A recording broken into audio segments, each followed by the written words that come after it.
Hello दोस्तों, मैं हूं मनीषा। स्वागत करती हूं अपने यूट्यूब चैनल जिसका नाम है मनीषा एकेडमी।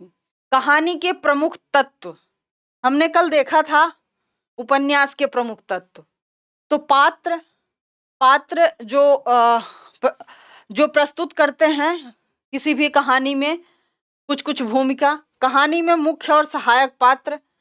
घटना की बात करेंगे तो कहानी का मूल आधार जो होता है उसी को घटना कहा जाता है। जैसे किसी अंश पे लिखी जा रही है और वो अंश जो है कौन सी घटना है, उस घटना पे जो लिखी जाएगी वही है घटना। ठीक है। संवाद अगर देखते हैं तो संवाद में पात्रों के विचारों और भावनाओं को प्रकट रूप। पात्र जब संवाद करेंगे, संवाद मतलब बातचीत, दो पात्रों को संवाद कराया जाएगा, उनके माध्यम से जो एक दृश्य क्रिएट होगा उसी को कहानी कहते हैं। और कहानी में संवाद जरूरी है, संवाद में पात्रों का होना जरूरी है। ठीक है। आगे है स्थान और समय। कहानी का पृष्ठभूमि, स्थान, किस स्थान पे वो दृश्य दर्शाया जा रहा है और उसका समय क्या है। समय का मतलब ये होता है कि कौन सा ईयर है, कौन सी शताब्दी है, कौन से वर्ष में, किस स्थान पे, कौन सा स्थान का नाम क्या है, उसका पृष्ठभूमि क्या है जिसपे वो दर्शा रहे हैं। ठीक है। आगे है थीम। थीम या उद्देश्य इसको कहिए।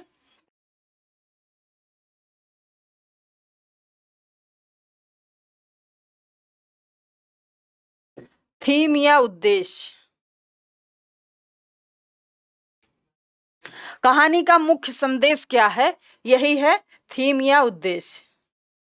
आगे चलते हैं। प्रमुख लेखक और उनकी लेखन शैली।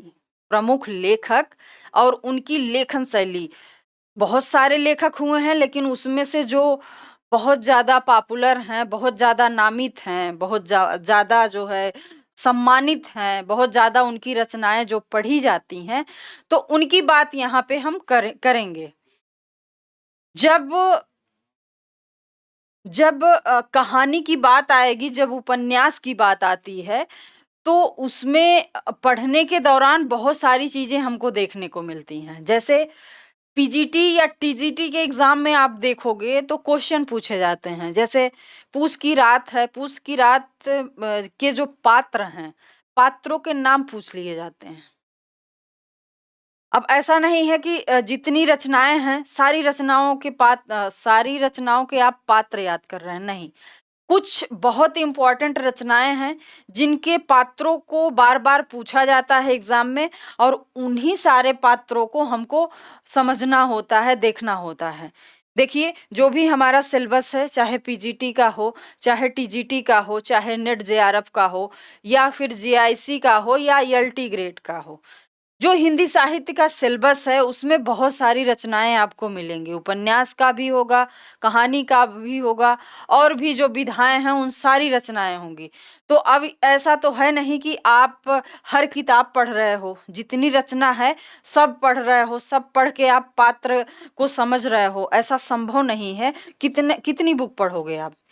तो बुक जो बहुत इंपॉर्टेंट है, जैसे गोदान है, जैसे दिव्या है, जैसे जो भी ऐसी जो पॉपुलर किताबें हैं उपन्यास या कहानी की, उसको पढ़ लेना है। जैसे एक दुनिया समानांतर है, ये सारी किताबें आप पढ़ सकते हो। मतलब ज्यादा से ज्यादा 12-15 किताब आप पढ़ सकते हो। बहुत मैक्सिमम पढ़ोगे 20 किताब पढ़ सकते हो।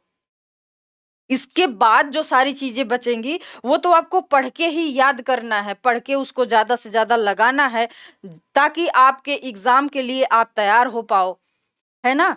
तो जितने सारे पात्र उपन्यास के हो गए, कहानी के हो गए, या अदर विधा जो है उसके हो गए, जितने पात्र एग्जाम में पूछे जाते हैं वो सबको आपको अच्छे से लिस्टिंग करा दी जाएगी, अच्छे से उसकी क्लास करा दी जाएगी, जिससे पात्र को लेके आपको समस्या ना हो। ठीक है। अगला जो पॉइंट है उस पे आते हैं, वो ये है कि जो हमारी रचनाएं हैं, जो हमारे सिलेबस की रचनाएं हैं, वो किस ईयर में लिखी गई हैं, मतलब किस वर्ष लिखी गई हैं और किसने लिखा है। इससे बहुत क्वेश्चन पूछते हैं, और मिलान का क्वेश्चन आता है, उस कथन का क्वेश्चन आता है। मतलब अभी हम ईयर पे बात करते हैं कि उसके रचनाकार रचना के रचनाकार और वो रचना किस वर्ष में लिखी गई है, इस पे क्वेश्चन बहुत पूछा जाता है। मिलान के क्वेश्चन बहुत आते हैं जो सुमेलित करने वाले क्वेश्चन होते हैं। ठीक है, तीसरे पॉइंट पे आते हैं। तीसरा पॉइंट ये है कि कुछ किताबों के कथन उठा के हमको क्वेश्चन के रूप में पूछ दिया जाता है कि ये गोदान उपन्यास के इस कथन को किसके द्वारा कहा गया है। किसी न किसी पात्र के द्वारा जो कुछ कहा जाता है उसको क्वेश्चन के रूप में आपके एग्जाम में पूछ लिया जाता है। तो ये भी टफ है। अब इसके लिए भी तो आप सारी किताबें जितना सिलेबस में है उसको नहीं पढ़ेंगे। तो हमारे द्वारा जो प्रयास किया जा रहा है, आपको बहुत सारी किताबों के जो इम्पोर्टेंट कथन हैं उन सारे कथन को लिस्टिंग करके आपको दे दी जाएगी। आपको पहले क्लास करा दी जाएगी, उसके बाद जैसा हमने बताया कि जो टेलीग्राम आपको लिंक मिलेगा उसमें ज्वाइन हो जाइएगा। जो लोग भी एग्ज़ाम दे रहे हैं उनको पीडीएफ रूप में मिल जाएगा ये सारी चीज़ें जो मैं अभी बता रही हूँ। तो जितने बुक के कथन आते हैं, जितने अभी तक आए हुए हैं वो प्लस जो संभावित हो सकते हैं, सारे की एक बेहतरीन लिस्ट बनाते हुए पीडीएफ आपके बीच में शेयर की जाएगी। आप उसको अच्छे से देख लेंगे, अच्छे से पढ़ लेंगे, बार बार रिवाइज कर लेंगे तो आपके एग्ज़ाम में बहुत सारे क्वेश्चन पे आपका कमांड अच्छे से बन जाएगा। ठीक है।